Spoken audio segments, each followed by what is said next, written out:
কবর খোঁড়া হলো, কবরের পাশে একজন ছোট্ট একটা লাইট নিয়ে দাঁড়ায় আছে, টিম টিম করে জ্বলছে। দুইজন সাহাবী আব্দুল্লাহকে হাতে উঁচু করে ঘাড়ে করে বহন করে আনতেছেন, আর কবরের ভিতরে একজন দাঁড়ায় গেছেন লাশ ধরার জন্য। যিনি কবরের ভিতরে দাঁড়ানো তিনি বলতেছেন, তোমরা লাশ বহন করে যারা আনতেছো তোমার ভাইকে আস্তে আস্তে আনো, যেন তোমার ভাইয়ের সঙ্গে যেন বেয়াদবি না হয়। কবরের ভিতরে দাঁড়িয়ে যিনি আব্দুল্লাহ লাশ ধরে কবরে শোয়াই দিলেন তিনি আর কেউ নন, তিনি রহমতের নবী বিশ্ব নবী মুহাম্মদুর রাসূলুল্লাহ। নিজ হাতে কবরে শোয়াই দিলেন। বহন করে যারা এনেছিলেন তারা হলেন আবু বকর, ওমর রাদিয়াল্লাহু তাআলা আনহুমা, আর আলো নিয়ে যিনি দাঁড়িয়েছিলেন তিনি হযরত বেলাল। কবরের ভিতরে আব্দুল্লাহকে শুইয়ে দিন, তার উপরে মাটির আচ্ছাদন দিয়ে নবীজি দুইখানা হাত আল্লাহর দরবারে তুলে ধরে বলেন, রব্বুল আলামিন, আজকের সন্ধ্যা পর্যন্ত আমি আব্দুল্লাহর উপরে খুশি ছিলাম, রাজি ছিলাম, আয় আমার আল্লাহ তুমি আব্দুল্লাহর প্রতি খুশি আর রাজি হয়ে যাও। হযরত আব্দুল্লাহ ইবনে মাসউদ রাদিয়াল্লাহু তাআলা আনহু তিনিও সেখানে উপস্থিত ছিলেন। তিনি কেঁদে উঠে বললেন, আহারে, আজ যদি আব্দুল্লাহ লাশ না হইয়া আমার লাশটা যদি হইতো ভাগ্য ভালো হয়ে যেত।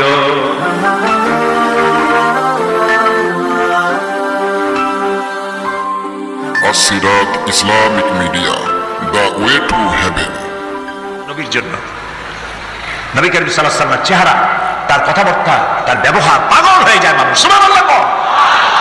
এমন কোন মানুষ নাই যে একবার তাকাবে আর চোখ ফিরাইতে পারবে। চোখে পলক দিত না মানুষেরা, পলক দিলে পরে ওই সময়টুকু নবীরে দেখতে পারবো না, এই জন্য চোখ খোলা রাখতো তাকে দেখার জন্য।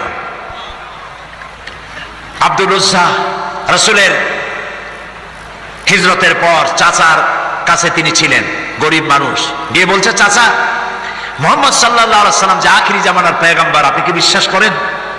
কইছে, মনে হয় হইতেও পারে। আচ্ছা, তাহলে আপনি কি ঈমান আনবেন? কয়, না, ঈমান আনবো না। আব্দুল্লাহ বলছে, চাচাজি, আমি আপনার অপেক্ষায় ছিলাম, আমি মনে করেছি আপনি ঈমান আনবেন, তারপরে আমি আপনার সাথে ঈমান আনবো, কিন্তু আমি তো আর ধৈর্য রাখতে পারছি না।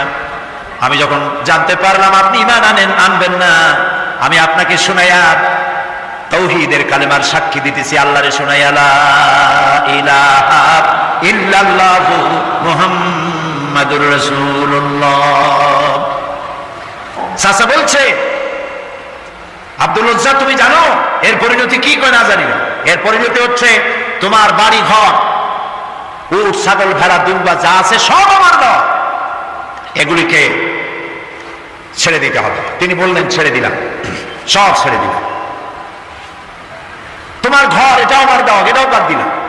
তোমার পরনে যে লুঙ্গি, গায়ে যে কাপড়, এটা আমার দেওয়া, এটাও বাদ দিতে হবে। দিলাম, বা কাপড় খুলে ফেলে দিল, জামাও খুললো, লুঙ্গিও খুলে দিল। উলঙ্গ হয়ে, সর্বহারা হয়ে মায়ের কাছে চলে গেছেন।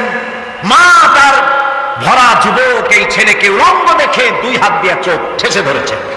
বাবা, তোমার এই দুরবস্থা কেন? তিনি বললেন, মা, আমি রাসূলের প্রতি, আল্লাহর প্রতি ঈমান এনেছি, তাই আমার এই দুরবস্থা। তুমি আমার কাছে কি চাও? তিনি বললেন, মা, আমি আপনার কাছে শুধু একটা কাপড় চাই, আমি মদিনায় যেতে চাই রাসূলের কাছে। মা বলল, আমার কাছে কাপড় নাই, আমি গরিব মানুষ, একটা ছেঁড়া কম্বল আছে, এই ছেঁড়া কম্বলটা তিনি পরলেন, হাঁটু বের হয়ে থাকবে, পায়ে হেঁটে, কখনো কোনো যানবাহনে করে, কষ্ট করে, দীর্ঘদিন হেঁটে, খেয়ে না খেয়ে মসজিদে নববীতে গিয়ে পৌঁছে গেছেন। নবীজি ঘরের থেকে বের হয়ে আব্দুল্লাহকে এভাবে দেখতে পেয়ে মাথার চুল উস্কো খুস্কো, চোখ ক্ষুধার যন্ত্রণায় গর্তের ভিতরে চলে গেছে। তিনি প্রশ্ন করলেন, তুমি কে? তিনি বললেন, আমার নাম আব্দুল উজ্জা। তোমার এই অবস্থা কেন? তিনি সব খুলে বললেন। নবীজি বললেন, তোমার নাম আব্দুল উজ্জা নয়, আমি তোমার নাম রেখে দিলাম আব্দুল্লাহ। আসহাবে সুফফাকে ডেকে বললেন, এই আব্দুল্লাহকে কোরআন শরীফ শেখাও। তিনি কোরআন শরীফ শিখতেন।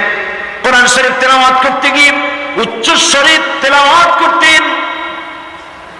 সাহাবীরা নালিশ করলেন নবীজির খেদমতে, আব্দুল্লাহর তেলাওয়াতের জ্বালায় এত জোরে তেলাওয়াত করে ঘুমাইতে পারি না, বিশ্রাম করতে পারি না। নবীজি বললেন, তোমরা আব্দুল্লাহকে তেলাওয়াত করতে দাও, যত খুশি জোরে তেলাওয়াত করুক। তার কারণ হলো তার ইমানটা এত চড়া দামে ইমান এনেছে, পরনের লুঙ্গিটাও আনতে পারে নাই। ইত্যবসরে তাবুকের যুদ্ধের দামামা বেজে উঠেছে, রোমানদের সাথে রাসূলুল্লাহর যুদ্ধ হবে। আল্লাহ নবী সাহাবায়ে কেরামদেরকে একত্রিত করে যুদ্ধের প্রস্তুতি নিলেন। সমস্ত লোকেরা টাকা পয়সা দিল, মহিলারা সোনা দানা দিলেন, সবগুলি নিয়ে রাসূলুল্লাহ রওনা করলেন। ৩০,০০০ সৈন্য নিয়ে নবীজি রওনা করেছেন তাবুকের দিকে। আর ২ লক্ষ সৈন্য আসছে রোমানদের। কিছু দূর যাওয়ার পরে হযরত আব্দুল্লাহ নবীজির সামনে এসে দাঁড়ালেন, বললেন, ইয়া রাসূলুল্লাহ, সাহাবায়ে কেরাম পুরুষ আর নারীরা যা তাদের কাছে ছিল সব খুলে খুলে আপনাকে দিয়ে দান করেছে জিহাদের জন্য। আমার কাছে কিছুই নাই, আমি তো কিছু দিতে পারলাম না। হে রাসূল, আমি আপনার কাছে দোয়া চাই, আপনি আমার জন্য দোয়া করেন, আমি যেন এই জিহাদের ময়দানে আমার জীবনটা দিয়া যেন ইসলামকে সাহায্য করতে পারি। নবীজি বললেন, একটা গাছের বাকল নিয়ে আসো।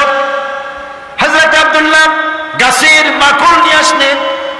আল্লাহ নবী বাকলটা হযরতে আব্দুল্লাহর হাতে বেঁধে দিয়ে বললেন, আয় আল্লাহ, আমি আব্দুল্লাহ রক্তকে কাফেরদের জন্য হারাম করে দিলাম। হযরতে আব্দুল্লাহ কেঁদে উঠলেন, বললেন, ইয়া রাসূলুল্লাহ, আমার আশা ছিল জিহাদের ময়দানে যুদ্ধ করে শহীদ হয়ে জান্নাতে যাব, আর আপনি আমার রক্ত কাফেরদের জন্য হারাম করে দিলেন। আল্লাহ নবী বলেন, আব্দুল্লাহ, কোনো চিন্তা করো না, এখন যদি তোমার জ্বরেও মৃত্যু হয়, ঘরের মধ্যে বসে আল্লাহ তোমাকে শাহাদাতের দরজা দিবে। তাবুকের প্রান্তরে সাহাবায়ে কেরাম উপস্থিত হলেন। রোমান ২ লক্ষ সৈন্যরা, আল্লাহ নবী নিজে এসেছেন শুনে ভয়তে পালিয়ে গেল। বিনা যুদ্ধে জায়গা দখল হয়ে গেল। নবীজি সেখানে ২০ দিন অপেক্ষা করলেন, চতুর্দিকে দ্বীনের দাওয়াত ছড়াতে লাগলেন। একদিন নবীর কানে খবর গেল, আয় আল্লাহর নবী, ওই যে আব্দুল্লাহ যার হাতে আপনি বাকল পরিয়ে দিয়েছিলেন, ওই আব্দুল্লাহ আজকে রাতে কয়েকদিন জ্বর ভোগার পরে তিনি ইন্তেকাল করেছেন। নবীজি তাকে গোসল এবং কাফনের ব্যবস্থা করতে লাগলেন, করতে বললেন, এবং নিজে গিয়ে জানাজার ব্যবস্থা করবেন বললেন। কবর খোঁড়া হলো। কবরের পাশে একজন ছোট্ট একটা লাইট নিয়ে দাঁড়ায় আছে, টিম টিম করে জ্বলছে। ২ জন সাহাবী আব্দুল্লাহকে হাতে উঁচু করে ঘাড়ে করে বহন করে আনতেছেন, আর কবরের ভিতরে একজন দাঁড়ায় গেছেন লাশ ধরার জন্য। যিনি কবরের ভিতরে দাঁড়ানো, তিনি বলতেছেন, তোমরা লাশ বহন করে যারা আনতেছো, তোমার ভাইকে আস্তে আস্তে আনো, যেন তোমার ভাইয়ের সঙ্গে যেন বেয়াদবি না হয়। কবরের ভিতরে দাঁড়িয়ে যিনি আব্দুল্লাহ লাশ ধরে কবরে শোয়া দিলেন, তিনি আর কেউ নন, তিনি রহমতের নবী বিশ্ব নবী মুহাম্মদুর রাসূলুল্লাহ। নিজ হাতে কবরে শোয়া দিলেন। বহন করে যারা এনেছিলেন তারা হলেন আবু বকর, ওমর রাদিয়াল্লাহু তাআলা আনহুমা, আর আলো নিয়ে যিনি দাঁড়িয়েছিলেন তিনি হযরত বেলাল। কবরের ভিতরে আব্দুল্লাহকে শুইয়ে দিয়ে তার উপরে মাটির আচ্ছাদন দিয়ে নবীজি ২খানা হাত আল্লাহর দরবারে তুলে ধরে বলেন, রব্বুল আলামিন, আজকের সন্ধ্যা পর্যন্ত আমি আব্দুল্লাহর উপরে খুশি ছিলাম, রাজি ছিলাম। আয় আমার আল্লাহ, তুমি আব্দুল্লাহর প্রতি খুশি আর রাজি হয়ে যাও। হযরত আব্দুল্লাহ ইবনে মাসউদ রাদিয়াল্লাহু তাআলা আনহু তিনিও সেখানে উপস্থিত ছিলেন। তিনি কেঁদে উঠে বললেন, আহারে, আজ যদি আব্দুল্লাহ লাশ না হইয়া আমার লাশটা যদি হইতো, ভাগ্য ভালো হয়ে যেত। নবীজি বলছেন, আয় আল্লাহ, আজকের সন্ধ্যা পর্যন্ত আমি আব্দুল্লাহর উপরে রাজি, তুমি আব্দুল্লাহর প্রতি রাজি হয়ে যাও। সুবহানাল্লাহ। প্রিয় ভাই সব, একজন সাহাবী রাসূলকে যে সম্মান দিয়েছে, ভালোবাসা দিয়েছে, সারা দুনিয়ার মানুষ এই ভালোবাসা একত্রিত হয়ে দিতে পারবে না। সুতরাং ইয়া নবী সালামু আলাইকার মধ্যে মহব্বত না, মহব্বত হলো রাসূলের দেওয়া আদর্শ বাস্তবায়িত করার মধ্যেই মহব্বত। সম্মানিত দর্শক, আমরা অনেক সময় ইসলামকে নিজের মতো করে বুঝি, কিন্তু ইসলামকে বোঝা যায় কেমন? কোরআন ও বিশ্বনবী সাল্লাল্লাহু আলাইহি সাল্লামের আলোয়। যে জাতি একদিন পৃথিবীতে নেতৃত্ব দিত, আজ সেই জাতি পরাধীন। কারণ আমরা ইসলামকে জীবন থেকে দূরে সরিয়ে দিয়েছি। আমরা নাম রেখেছি মুসলমান, কিন্তু আচরণ, চিন্তা আর ব্যবহারে ইসলামকে ভুলে গেছি। মনে রেখো, যে জাতি ইসলামকে বুঝে আল্লাহ তাআলা সেই জাতিকে সম্মান করে, আর যে জাতি ইসলামকে উপেক্ষা করে আল্লাহ তাআলা তার থেকে সম্মান কেড়ে নেয়। চলো আজ থেকেই শুরু হোক জীবনের এক নতুন যাত্রা, কোরআনের দিকে, হাদিসের দিকে, সত্যিকারের ইসলামের দিকে। এই ওয়াজটি যদি তোমার ভালো লেগে থাকে তবে ভিডিওটি শেয়ার করো, আর এমন আরও ভিডিও পেতে আমাদের চ্যানেল জান্নাতের পথ সাবস্ক্রাইব করে রাখো। আসসালামু আলাইকুম ওয়া রাহমাতুল্লাহ।